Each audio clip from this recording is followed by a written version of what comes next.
For most of the last 800 years, Western culture has been telling a story to its children about where babies come from. Boys come from cabbages. Girls come from rose bushes. They are found by fairies. They grow on plants. They are tended by gardeners and delivered to loving homes. The folklore is so old that French parents still call their children mon petit chou, my little cabbage. Most of us have heard some version of it, but what is rarely pointed out is when this folklore was at its most widespread. Not in some distant medieval period that we can't relate to. No, the cabbage baby imagery exploded into mass production between 1900 and 1920, with postcards produced and shipped in the hundreds of thousands across at least 6 countries in multiple languages.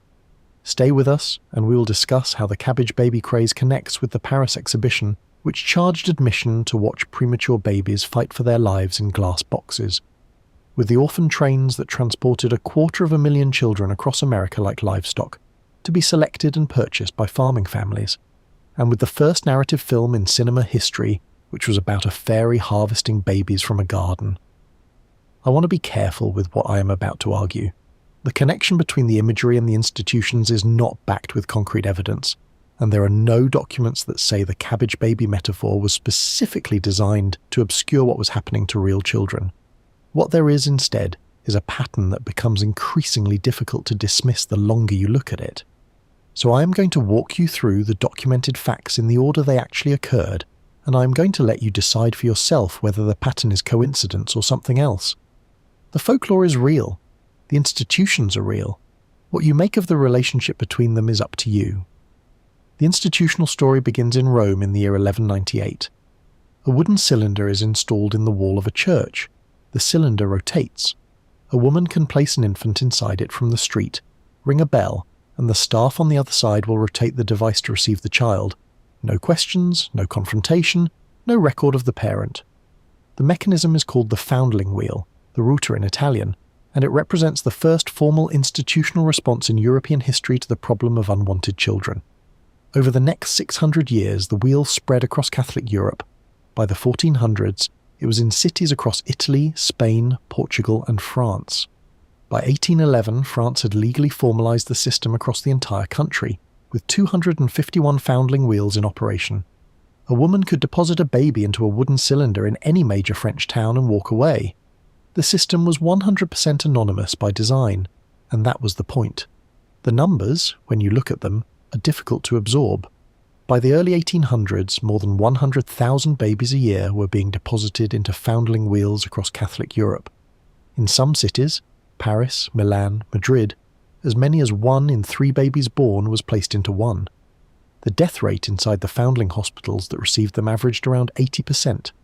In some years it approached 100%. The children who survived were renamed. In Italy they were called Esposito, meaning exposed. In Milan, the surviving foundlings were called Colombo, after the pigeons that gathered outside the foundling home. In France, they were called Trouvé, meaning found. Parents sometimes left a small token with the child, a ribbon, a coin, a piece of torn fabric, hoping to identify the baby and reclaim them later. Most never returned. Most never could. The institutional system processed the children, renamed them, and dispersed them into orphanages, apprenticeships, or unmarked graves. And outside, in the same cities, French children were being told that babies came from cabbage patches. Think about the impact that folklore was having on the generation of children growing up in Paris in 1850. Their mother becomes pregnant. The child is too young to be told what is really happening. The mother places the baby in the foundling wheel. The family moves on.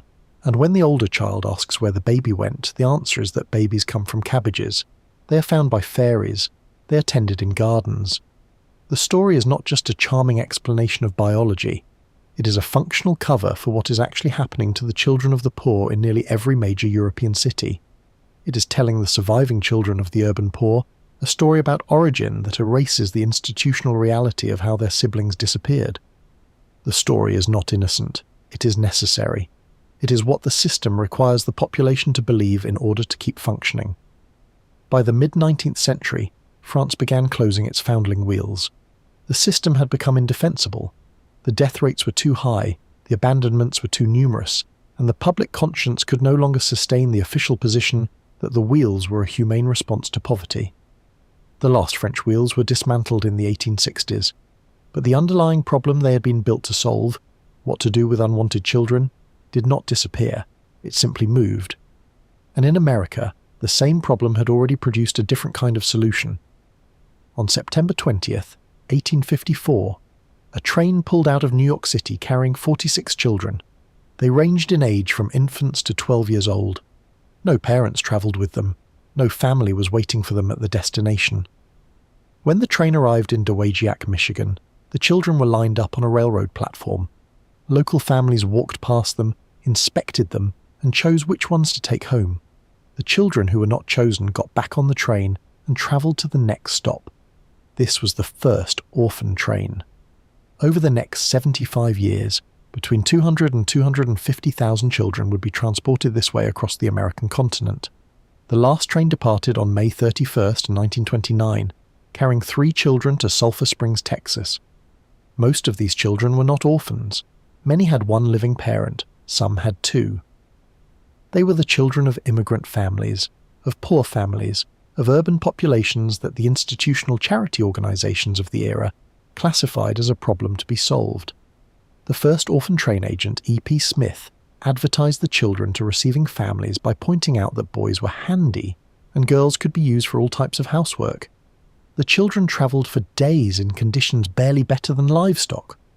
2 or 3 adult chaperones supervised groups of 30 to 40 children at a time. When they arrived at their destinations, they had no birth certificates, no verified family histories, and no provable identity beyond the documents the placement agencies chose to provide.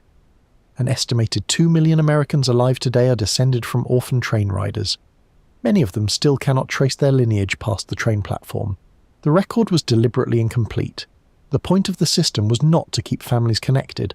The point was to redistribute children to where they were economically useful. And during these same decades, on the other side of the Atlantic, the Cabbage baby postcards were beginning to appear. Between 1900 and 1920, hundreds of thousands of these postcards circulated through the postal systems of Europe and North America. They came from dozens of different studios in Germany, France, Russia, Spain, Britain, and the United States. They appeared in multiple languages and multiple artistic styles. There was no single coordinating source. There was no central campaign. They simply emerged simultaneously across an entire continent in numbers that made them one of the most reproduced visual subjects of the early 20th century. The imagery was always the same. Babies growing in cabbage patches, babies being tended by gardeners, babies pulled from the earth like vegetables, couples browsing through rows of infants and pointing at the ones they wanted. Some of the postcards depicted babies being sold.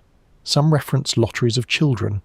The imagery was commercial, transactional, and disturbing in ways that the art historians of the time mostly chose not to examine. The cards were classified as whimsical birth announcements rooted in folk tradition.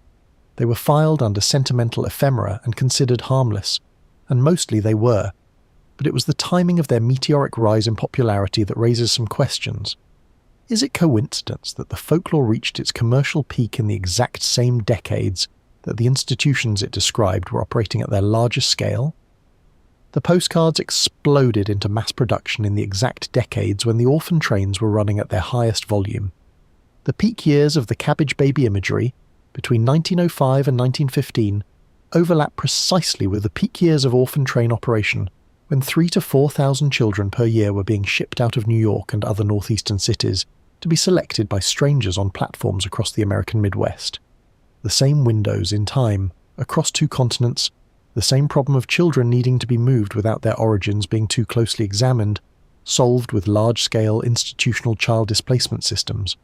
The folklore was operating on one side of the cultural conversation, the institutions were operating on the other, and the imagery that was meant to describe the folklore looked, when you laid it next to the institutional records, more like a blueprint than a children's tale, which is what the surrealists noticed. Salvador Dalí collected the Cabbage baby postcards. So did André Breton. So did Paul Éluard, the surrealist poet who called them, and I want to give you his exact phrase here, a Lilliputian hallucination of the world. Dalí described them as the most lively document of popular modern thought, a thought so profound or so sharp that it eludes psychoanalysis. He was not collecting them as kitsch. He was collecting them because he recognized something in the imagery that the official classification had missed. Decades later, a British art dealer named James Birch began acquiring them in Aix-en-Provence. He eventually discovered an entire display case of these postcards at the Pompidou Centre in Paris, exhibited there for what the museum described as their inspirational importance to the Dadaists and the Surrealists. Birch published a book on the subject in 2010 called Babylon: Surreal Babies. The art establishment understood that these images carried something heavier than charm. Whether they understood why is a different question. I want to come back to what was happening in Paris in February of 1896, because this is where the speculation in this script becomes its most direct, and where I want to be most careful with what I am claiming. In February of 1896, a 22-year-old French secretary named Alice Guy was walking down the boulevard Poissonnière in central Paris, on her way to the cabarets of Montmartre. She passed a storefront she'd not noticed before. Inside the storefront, illuminated by gas lamps, were rows of glass and metal boxes. Inside the boxes were premature human babies. Some were small enough to fit in a man's palm. They were lying in machines designed and patented in 1889 by a French engineer named Alexandre Lion, and the machines were modelled directly on chicken egg incubators. Lion had built them because the medical establishment of the era refused to save premature babies. The eugenics movement of the time openly called such infants weaklings who would pollute the gene pool.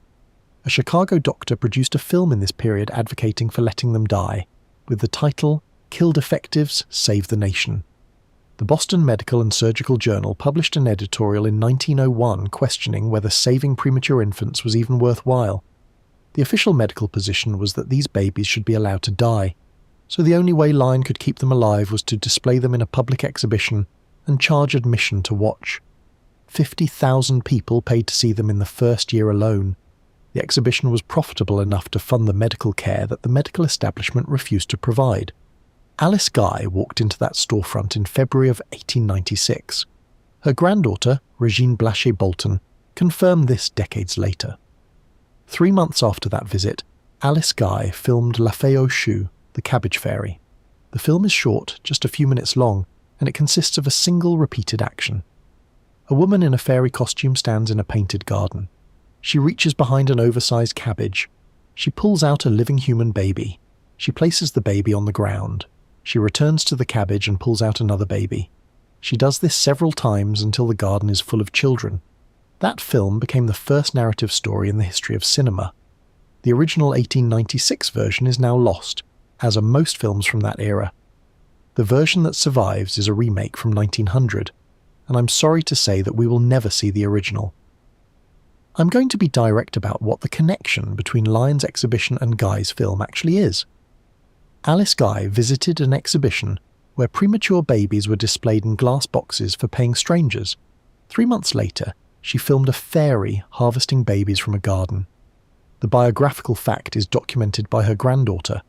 The interpretation, that one inspired the other, that cinema's first narrative was a direct response to what Guy saw on the Boulevard Poissonnière, is not proven. It cannot be proven. Alice Guy never wrote about the connection herself. What we have is a documented visit, a documented film, 3 months between them, and a striking thematic overlap. You can decide for yourself whether that is enough to draw a line between them. What I would say is this: of every story that cinema could have chosen for its first narrative moment, this is the one that was chosen. A fairy in a garden, harvesting human babies. That is a deliberate choice. Whatever its source, it tells us something about what the culture of 1896 was processing. The story did not stop there. In 1903, an American showman named Martin Cooney opened a permanent baby incubator exhibition at Coney Island in New York. Coney displayed premature infants alongside sword swallowers, fortune tellers, and sideshow acts. He charged 25 cents admission. He ran the exhibition for 40 years. His nurse, Madame Recht, would slide a diamond ring up the arm of one of the infants until it reached the shoulder to show audiences how small the babies actually were. Cooney's medical credentials were almost certainly fabricated. He had no documented medical training. His death certificate, when he eventually died, did not mention medicine at all. Lion's death certificate, when he died in 1934, described him as a wandering salesman. These were not licensed physicians. They were entertainers operating in the gap left by a medical profession that had decided premature babies were not worth saving. Between them, Lion and County saved thousands of lives that the official system had abandoned. County alone is credited with saving more than 6,500 infants over his 40-year career. The price of that survival was that the babies had to be displayed publicly in glass boxes while strangers paid to look at them. It is one of the most unsettling chapters in the history of medicine, and it happened in plain sight.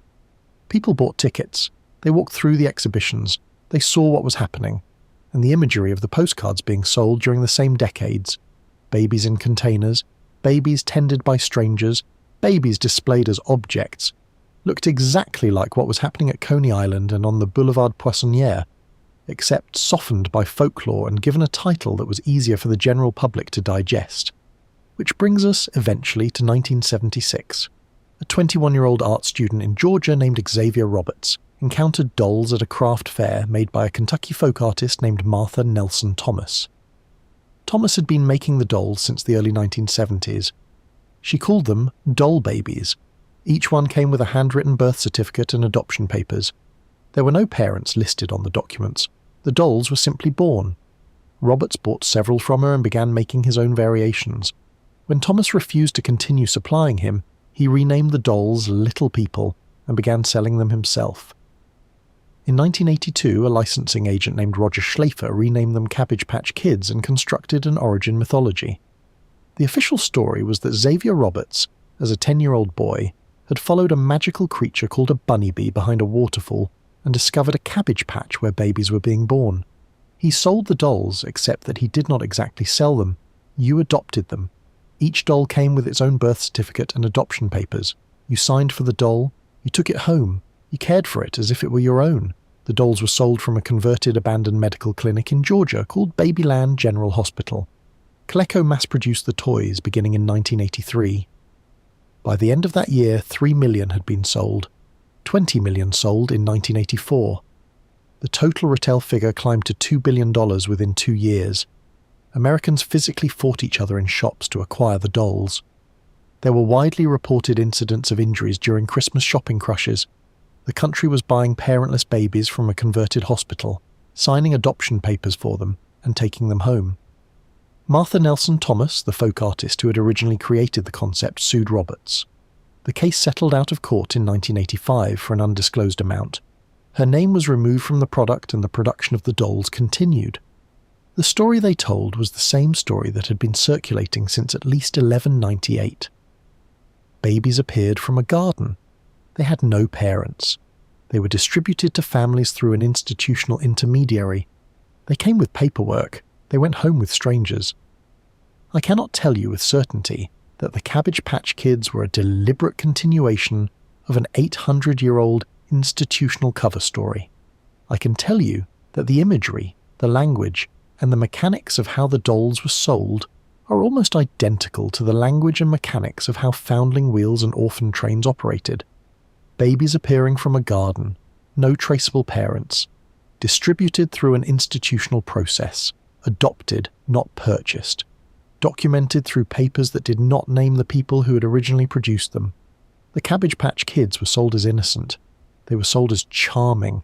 They were the best-selling toy of the early 1980s, and Americans physically fought each other to acquire them.